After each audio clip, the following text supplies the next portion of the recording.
an inclement day in Los Angeles, California, weather-wise. But in terms of football, today it is bright, sunshiny skies, 80 degrees, perfect day. And nothing going on here other than the Los Angeles Rams coming up with one of the biggest wins of the entire NFL season. That's a fact.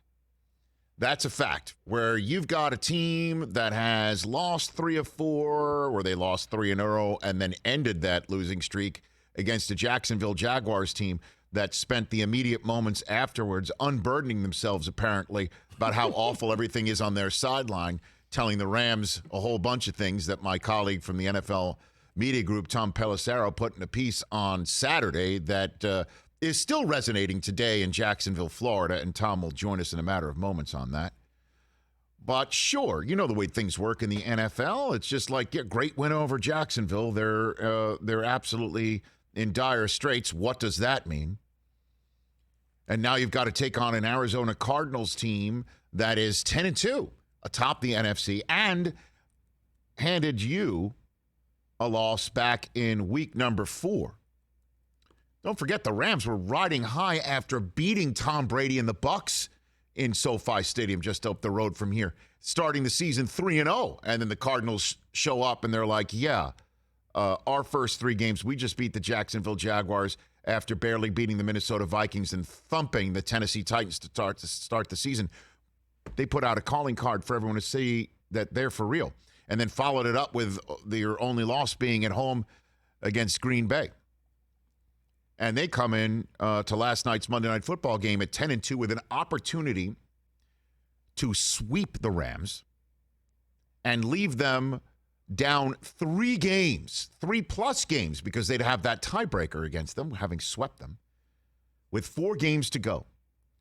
And it did not look good in the first quarter last night for the Los Angeles Rams, who give up 3 points to start, then go 3 and out, and then watch the Arizona Cardinals just march down the field, set up shop in the red zone, where you have no earthly idea if Kyler's going to throw it or run it. DeAndre Hopkins had already caught a few balls on that drive, so you could see he's in rhythm with his quarterback. A.J. Green as well. The Rams without Jalen Ramsey. And their tight end, Tyler Higbee, both testing positive for COVID that day. That day. And here the Rams are in danger of falling 2 scores behind in the first quarter. And who shows up with a spin move? Who shows up with a spin move and goes right towards Kyler Murray with arms raised, tips a ball for an interception? Number 99 in your program. Number 1 in the hearts of many Los Angeles Rams fans. Your defending defensive player of the year, 3-time defensive player of the year, Aaron Donald. What a huge play.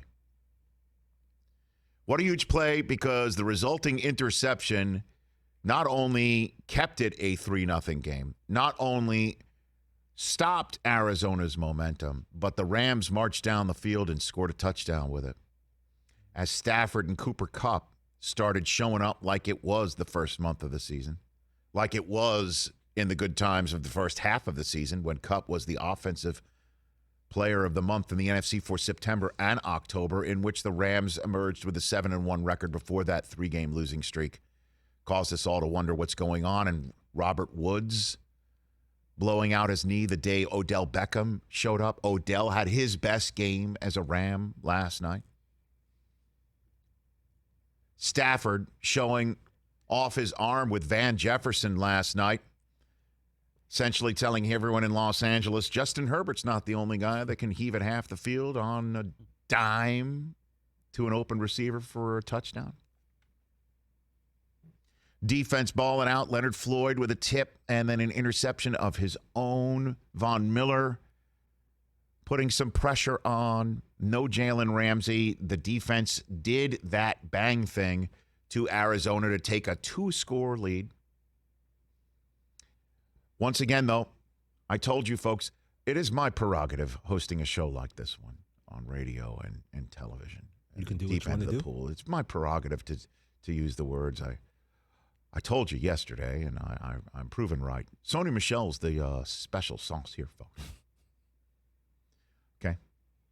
when Sean McVay showed up and they were putting up points, and you remember that Monday night game against the Chiefs in which the Rams and Chiefs had reportedly, allegedly broken defense in the NFL. They broke all defenses in that game. Turned the NFL into a Madden video contest between two 8-year-olds hopped up on a bag of Skittles.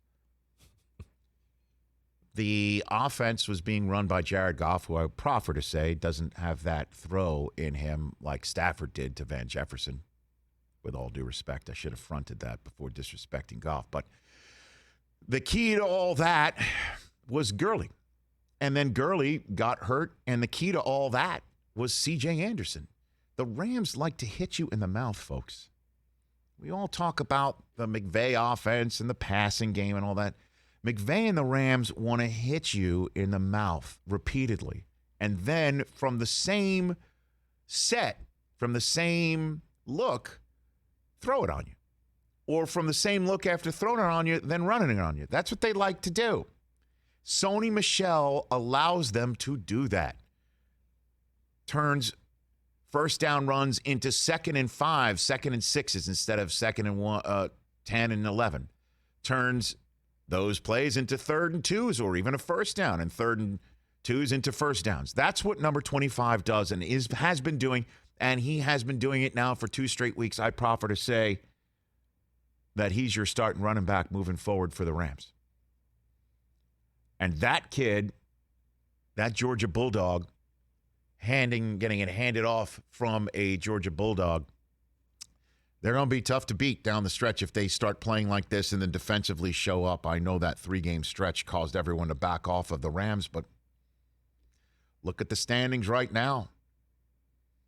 The Arizona Cardinals fall from 1st to 3rd. Green Bay says, thank you very much. We beat you back in October, the end of October. We'll take that tie break and put it on the table here after 14 weeks. And there, your 1 seed. The NFC playoffs with a month to go goes through Lambeau Field. And there's the Bucs right behind them and the Cardinals right behind them, all at 10-3. And guess who's 9-4, just a game behind all of them.